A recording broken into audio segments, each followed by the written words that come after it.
অনেক অনেক শুভেচ্ছা এই ক্লাসে। সবাই কেমন আছো? আশা করি ভালোই আছো। তো আজকের ক্লাসে আমরা পড়ব পরিচ্ছেদ 22, তারপর 23, 24 এগুলো পড়ব। পরিচ্ছেদ 22 এটি হলো ক্রিয়া বিশেষণ, অর্থাৎ যে শব্দ ক্রিয়াকে বিশেষিত করে তাকে ক্রিয়া বিশেষণ বলে। নিচের বাক্য তিনটি নিম্নরেখ শব্দগুলো ক্রিয়া বিশেষণের উদাহরণ। ছেলেটি দ্রুত দৌড়াচ্ছে, লোকটি ধীরে হাঁটছে, মেয়েটি গুনগুনিয়ে গান গাইছে। মেয়েটি কিভাবে গান গাইছে? গুনগুনিয়ে। লোকটি কিভাবে হাঁটে? ধীরে হাঁটে। ছেলেটি কিভাবে দৌড়ায়? দ্রুত দৌড়ায়। তো ক্রিয়া বিশেষণকে কয়েক ভাগে ভাগ করা যায়। যথা ধরনবাচক, 2 নাম্বার হলো কালবাচক, 3 নাম্বার হলো স্থানবাচক,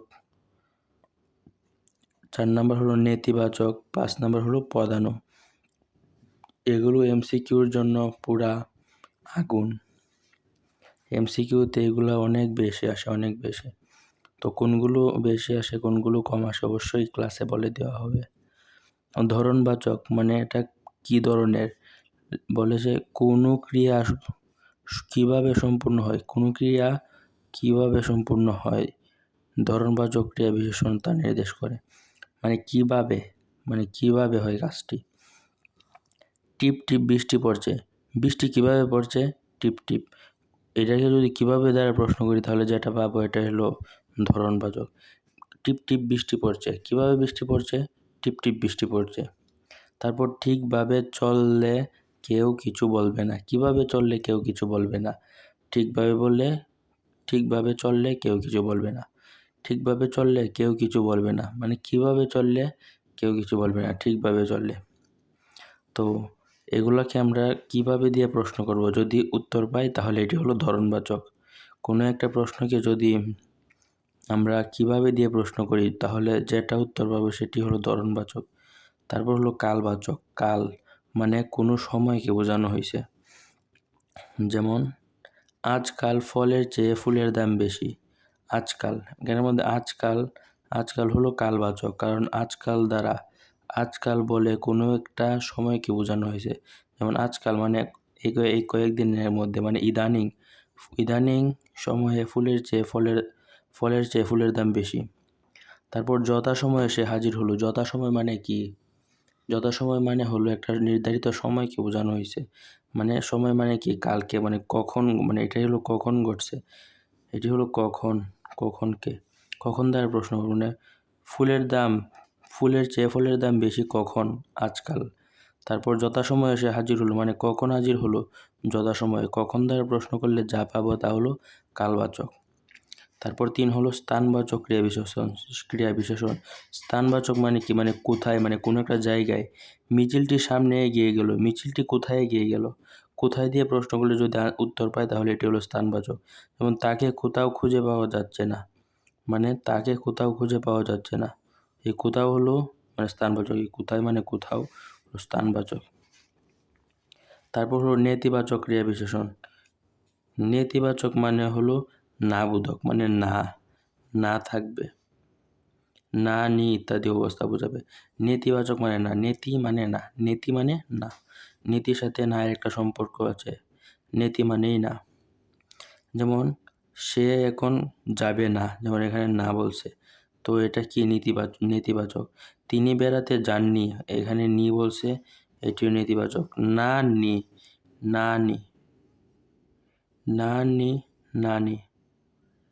নানি হলো নেতিবাচক। দন্তান্ন আকার আর দন্তান্ন রসিকার এই দুইটা হলো নেতিবাচক। যেমন সে এখন যাবে না, তিনি বেড়াতে যাননি, এমন কথা আমার জানা নাই, নেইও। এখানে দন্তান্ন একার নে রস্যি নেই, মানে নেই দিয়ে কি বোঝাচ্ছে? না বোঝাচ্ছে। নেই দিয়ে মানে কোনো কিছু নেই মানে কি? নাই, মানে নাই মানে না। তাই একই মানে হলো নেতিবাচক, না বোধক। তারপর হলো পদানো হলো বেশি ইম্পর্টেন্ট। পদাণু হলো বেশি ইম্পর্টেন্ট। পদাণু হলো বাক্যের মধ্যে বিশেষ কোনো ভূমিকা পালন না করলে কি যে বানাতো পদাণু প্রভৃতি পদাণু ক্রিয়া বিশেষণ হিসাবে কাজ করে। তো আমরা এগুলা মুখস্থ করে ফেলবো। কোনগুলো? এইগুলো, এই 5টা।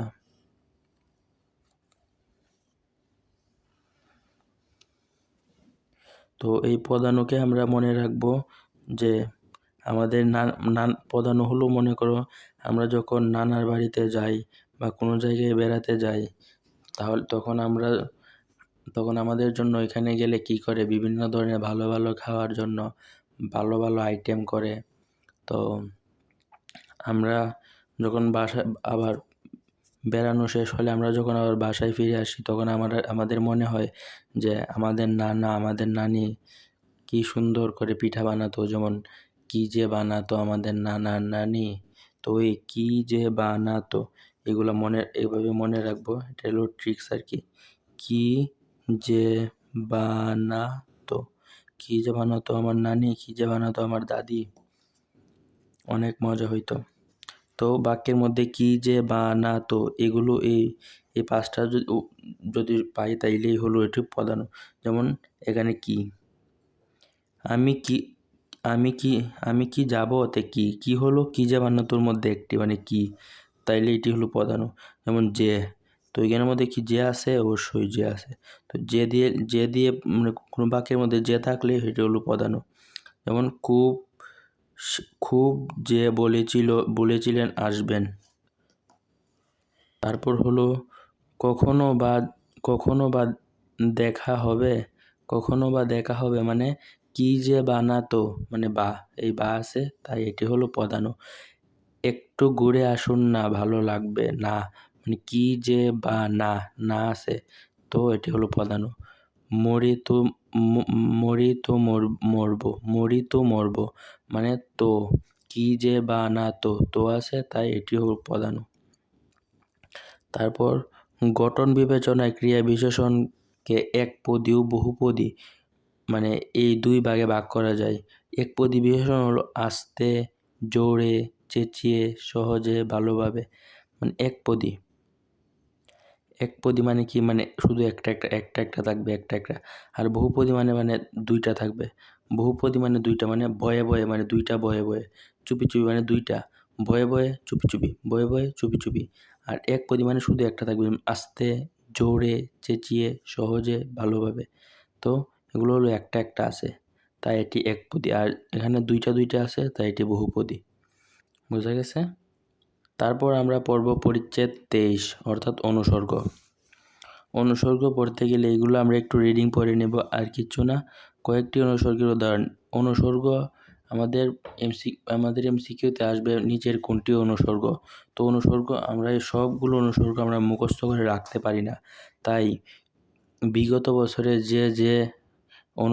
এখান থেকে যে অনুসর্গগুলো এসেছে, তো এগুলো হলো এগুলো দাগিয়ে দেওয়াগুলো। তো এগুলো বেশি ইম্পর্ট্যান্ট, এগুলো মনে রাখলেই হবে, আর কিচ্ছু মনে রাখতে হবে না।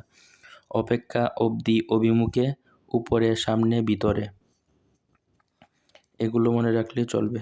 তারপর যে শব্দের পর অনুসর্গ বসে সে সব শব্দের সঙ্গে কে বা অন্তঃস্থ ইত্যাদি বিভক্তিযুক্ত হতে পারে। যেমন তোমাকে দিয়ে এ কাজ সম্ভব। তোমাকে, ওই কে যুক্ত হয়েছে, কে তোমাকে দিয়ে এ কাজ সম্ভব, সে পরীক্ষার জন্য পড়েছে, মানে অন্তঃস্থ যুক্ত হয়েছে। এখানে অন্তঃস্থ যুক্ত হয়েছে, আর এখানের মধ্যে কয়েকারকে যুক্ত হয়েছে। তো তারপর অনুসর্গকে 2 ভাগে ভাগ করা হয়েছে। একটি হলো সাধারণ অনুসর্গ ও ক্রিয়াজাত অনুসর্গ। একটি হলো সাধারণ অনুসর্গ, আর একটি হলো ক্রিয়াজাত অনুসর্গ। সাধারণ অনুসর্গ আর হলো ক্রিয়াজাত অনুসর্গ। সাধারণ অনুসর্গের উদাহরণগুলো এগুলো পড়ে নিব, কারণ পড়িয়ে দিচ্ছি। যেসব অনুসর্গ ক্রিয়া ছাড়া অন্য শব্দ থেকে তৈরি হয় সেগুলোকে সাধারণ অনুসর্গ বলে। যেমন সাধারণ মানে মাথার উপরে নীল আকাশ, কারণ মাথার উপরেই তো আমাদের আকাশ, এটি সাধারণ একটা কথা, তাই এটি সাধারণ অনুসর্গ। তারপর কারো কাছে গেলে জানা যাবে, কারো কাছে গেলে জানা যাবে মানে আমরা যদি কারো কাছে গিয়ে কোনো কিছু জানতে ইচ্ছে করি তাহলে সে আমাদেরকে বলবে, তো এটা একটা সাধারণ কথা, তাই সাধারণ অনুসর্গ। তারপর হারানো ঘড়িটির জন্য অনেক কেঁদেছি, মানে আমাদের যখন কোনো কিছু হারিয়ে যায় তখন আমরা স্বাভাবিক কাঁদি, কষ্ট পাই, তো এটাই তো একটা সাধারণ কথা, তাই এটি হলো সাধারণ অনুসর্গ। তারপর হলো এমন কাজ তোমার দ্বারা হবে না, মানে কোনো একটা কাজ যদি কঠিন একটি কাজ হয় তো এটি সবার দ্বারা সম্ভব না, তো এই কথাটিও সাধারণ একটা কথা, তাই এটি সাধারণ অনুসর্গ।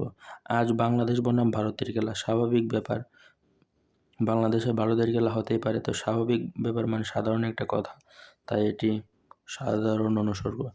বনাম, দ্বারা, জন্য, কাছে, উপরে, এগুলো সবগুলোই হলো মানে সাধারণ অনুসর্গ। তারপর হলো ক্রিয়াজাত অনুসর্গ। ক্রিয়াজাত অনুসর্গ, যেসব অনুসর্গ ক্রিয়াপদ থেকে তৈরি হয়েছে যে সেগুলোকে ক্রিয়াজাত অনুসর্গ বলে। যেমন ভালো করে খেয়ে নাও, মানে এই মানে ভালো করে মানে এগুলো কি এখানে কি বলছে, মানে অনুসর্গ ক্রিয়াপদ থেকে তৈরি হয়েছে, অনুসর্গ ক্রিয়াপদ থেকে তৈরি হয়েছে মানে ক্রিয়া থেকে তৈরি হয়েছে,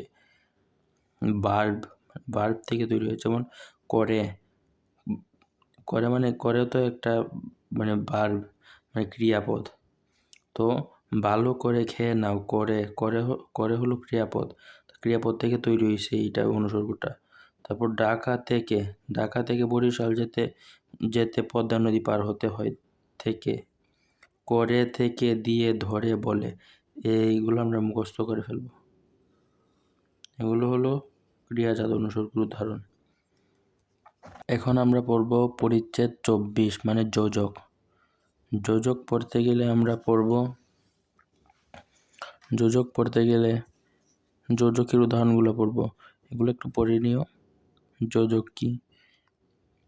সাধারণ যোজক, প্রথম পর্ব সাধারণ যোজক। সাধারণ যোজক হলো এ ধরনের যোজক দুইটি শব্দ বা বাক্যকে যোগ করে।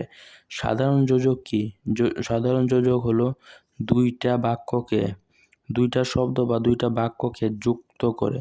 যেমন রহিম ও করিম এই কাজটি করেছে, যেমন উ দ্বারা কি হয়েছে, এই রহিমকে আর করিমকে জোড়া দিছে, যেমন রহিম ও করিম এই কাজটি করেছে মানে এরা দুইজনকে জোড়া দিছে, রহিম ও করিমকে উ দ্বারা জোড়া দিছে, তো এটি হলো সাধারণ যোজক।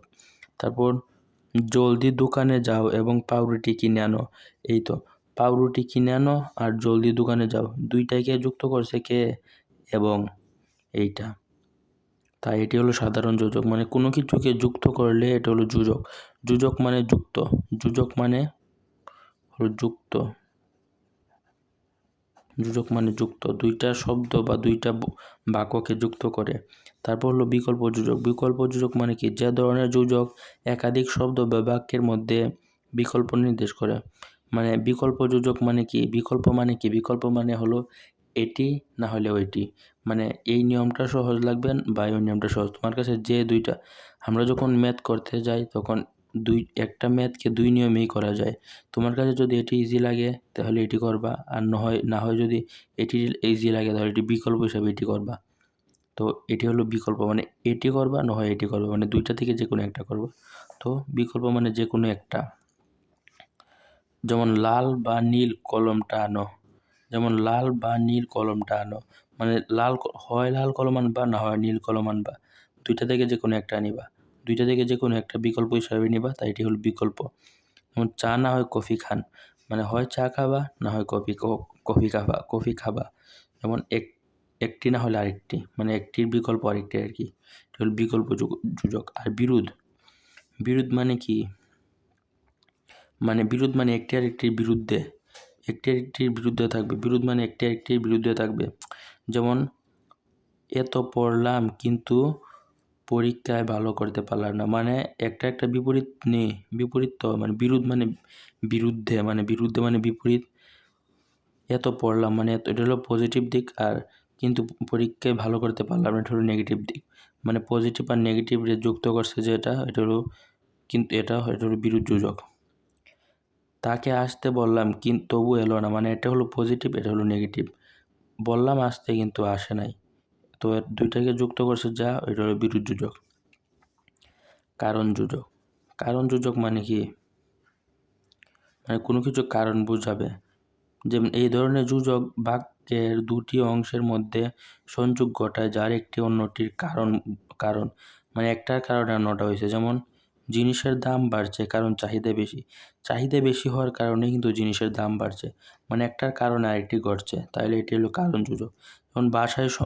যেমন বসার সময় নাই তাই যেতে হচ্ছে, মানে বসবার সময় নাই দেখেই তাকে যেতে হচ্ছে, একটার কারণে একটা ঘটছে, তাই এটি হলো কারণ যোজক। সাপেক্ষ যোজক, এটি হলো এ ধরনের যোজক একে অন্যের পরিপূরক হয়, বাক্যে ব্যবহৃত হয়। মানে যদি রোদ উঠে তবে রওনা দিব, মানে যদি রোদ উঠে মানে একটা হইলে আরেকটা হবে, না হলে হবে না। সাপেক্ষ মানে সাপেক্ষ মানে কি, একটার সাপেক্ষে আরেকটা, মানে একটার উপর একটা নির্ভরশীল আর কি। সাপেক্ষ মানে নির্ভরশীল বোঝাচ্ছে। যদি রোদ উঠে মানে যদি রোদ উঠে তবে রওনা দিব, মানে যদি রোদ উঠে তবে রওনা দিব, না হলে দিব না। মানে যত পড়ছি ততই নতুন করে জানছি, মানে পড়ার কারণেই কিন্তু জানতেছি, মানে যত পড়ছি ততই নতুন করে জানছি, মানে পড়ার কারণে কিন্তু আমরা জানতেছি, তাই একটা আরেকটার উপর সাপেক্ষ, মানে একটা আরেকটার উপর নির্ভরশীল, তাই হলো সাপেক্ষ যোজক। আবার আমরা আসি সাধারণ যোজক, মানে দুইটা বাক্যকে সাধারণভাবে জোড়া দিলেই হলো সাধারণ যোজক। বিকল্প মানে কি, বিকল্প মানে হলো মানে হয় এটা না হয় এটা, দুইটা থেকে যে কোনো একটা। বিরোধ মানে কি, মানে একটা একটার বিরুদ্ধে, একটা একটার বিরুদ্ধে মানে কি, একটা পজিটিভ দিক একটা নেগেটিভ দিক থাকবে। তারপর কারণ যোজক, কারণ যোজক মানে হলো একটা আরেকটার কারণে ঘটবে, মানে হয় এটা ঘটার কারণে এটা ঘটছে, এটা ঘটার কারণে এটা ঘটবে, নয় এটা ঘটার কারণে এটা ঘটবে। তারপর সাপেক্ষ যোজক, সাপেক্ষ যোজক মানে একটা ঘটলেই আরেকটা ঘটবে, মানে একটা ঘটার পরে এটা ঘটবে, যদি এটা ঘটে তাহলে এটা ঘটবে। যেমন রোদ উঠলেই রোনা হবে, আর রোদ না উঠলে রোনা হবে না।